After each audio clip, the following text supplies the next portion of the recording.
19 শতকের শেষে ইউরোপে যখন আধুনিক জাতীয়তাবাদের ঢেউ উঠেছিল, তখন ভিয়েনার এক সাংবাদিক থিওডর হার্জল ইহুদি জনগণের জন্য একটি নতুন রাজনৈতিক দর্শন নিয়ে হাজির হন, জায়নবাদ। বাহ্যিকভাবে জায়নবাদকে ইউরোপে চলমান ইহুদি বিদ্বেষ থেকে মুক্তির জন্য একটি জাতীয়তাবাদী আন্দোলন হিসেবে উপস্থাপন করা হয়, কিন্তু এর গভীরে তাকালে স্পষ্ট হয়ে ওঠে যে এটি কোনো সাধারণ জাতীয়তাবাদী আন্দোলন ছিল না।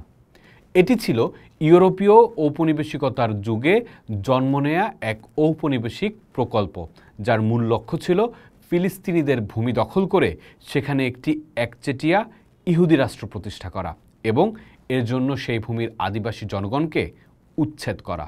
জায়নবাদের জন্ম হয়েছিল ইউরোপের মাটিতে ইউরোপের সমস্যার প্রেক্ষাপটে। হার্জল ও তার সমসাময়িকেরা ইউরোপের ইহুদি বিদ্বেষকে একটি অপরিবর্তনীয় বাস্তবতা হিসেবে দেখিয়েছিলেন এবং এই সিদ্ধান্তে পৌঁছেছিলেন যে ইউরোপে ইহুদিদের জন্য কোনো ভবিষ্যৎ নেই। তাদের সমাধান ছিল ইউরোপ থেকে বেরিয়ে অন্য কোথাও একটি ইহুদি রাষ্ট্র প্রতিষ্ঠা করা। এই চিন্তাধারাই ছিল পুরোপুরি ঔপনিবেশিক। তারা ফিলিস্তিনকে বেছে নিয়েছিল তাদের ধর্মীয় ইতিহাসের দোহাই দিয়ে, কিন্তু তাদের কর্মপন্থা ছিল ইউরোপীয় ঔপনিবেশিক শক্তিগুলোর মতোই। তারা ফিলিস্তিনকে একটি খালি বা পশ্চাৎপদ ভূমি হিসেবে দেখিয়েছিল, যার আদিবাসী জনগণের মতামত বা অধিকারের কোনো মূল্য তাদের কাছে ছিল না। ফিলিস্তিনি ইতিহাসবিদ রশিদ খালিদির ভাষায়, জায়নবাদ ছিল একটি স্যাটেলার কলোনিয়াল প্রকল্প।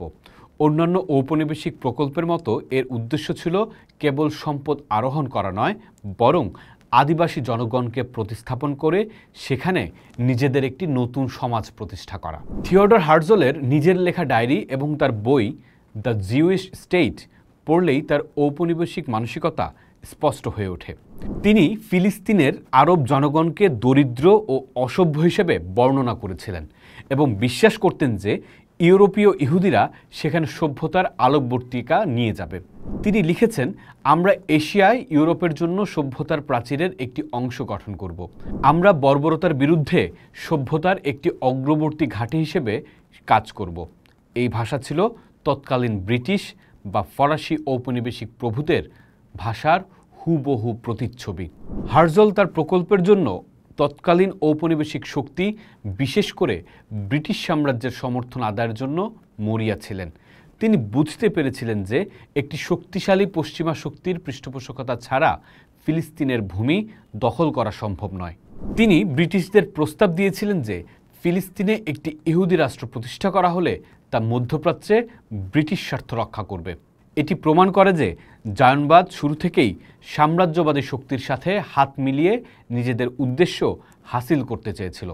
জায়নবাদী আন্দোলনের সবচেয়ে বড় এবং নির্লজ্জ মিথ্যাচার ছিল তাদের slogan, A land without the people for a people without the land, অর্থাৎ জনহীন একটি ভূমি, ভূমিহীন একটি জনগণের জন্য।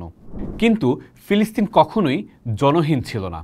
19 শতকের শেষে যখন জায়নবাদীরা সেখানে অভিশাসন শুরু করে, তখন ফিলিস্তিন ছিল একটি প্রাণবন্ত ও সমৃদ্ধ আরব সমাজ, যেখানে মুসলিম, খ্রিস্টান এবং একটি ক্ষুদ্র ইহুদি সম্প্রদায় শত শত বছর ধরে শান্তিপূর্ণভাবে সহাবস্থান করছিল।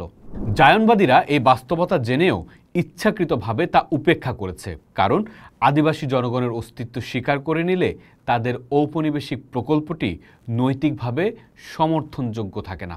একটি সাধারণ জাতীয়তাবাদী আন্দোলন নিজের মাতৃভূমিতে বিদেশি শাসনের বিরুদ্ধে লড়াই করে স্বাধীনতা অর্জন করতে চায়, কিন্তু জায়নবাদ এর ঠিক উল্টো। এটি ছিল একটি জনগোষ্ঠীর আন্দোলন যারা অন্য একটি জনগোষ্ঠীর মাতৃভূমিকে নিজেদের রাষ্ট্র হিসেবে প্রতিষ্ঠা করতে চেয়েছিল এবং তা করার জন্য তারা একটি বিদেশি ঔপনিবেশিক শক্তির সাহায্যও নিয়েছিল। ফিলিস্তিনিদের জন্য জায়নবাদ কখনোই একটি জাতীয় মুক্তি আন্দোলন ছিল না। এটি ছিল একটি বিদেশি আগ্রাসন, একটি ঔপনিবেশিক প্রকল্প যা তাদের ভূমি, সম্পদ এবং পরিচয় কেড়ে নেওয়ার জন্য এসেছিল। জায়নবাদের যৌক্তিক পরিণতি হল 1948 সালের নাকবা বা জাতিগত নির্মূল অভিযান, যেখানে ফিলিস্তিনিদের তাদের গ্রাম ও শহর থেকে বিতাড়িত করে ইসরায়েল রাষ্ট্র প্রতিষ্ঠা করা হয়। থিওডর হার্জল হয়তো ইউরোপের ইহুদিদের জন্য একটি নিরাপদ আশ্রয় খুঁজে দেওয়ার স্বপ্ন দেখিয়েছিলেন, কিন্তু সেই স্বপ্ন পূরণ করতে গিয়ে তিনি অন্য একটি জাতির জন্য এক দুঃস্বপ্নের জন্ম দিয়েছেন। জায়নবাদ তাই কোনো নিরীহ জাতীয়তাবাদী আন্দোলন নয়, এটি হলো আধুনিক ইতিহাসের অন্যতম সফল এবং নির্মম ঔপনিবেশিক প্রকল্প, যার শিকার হয়েছে ফিলিস্তিনি জনগণ এবং যার রক্তাক্ত ইতিহাস আজও মধ্যপ্রাচ্যে বহমান। পোস্ট দেখুন, ভাবুন, করুন। থাকুন পোস্টের সাথেই।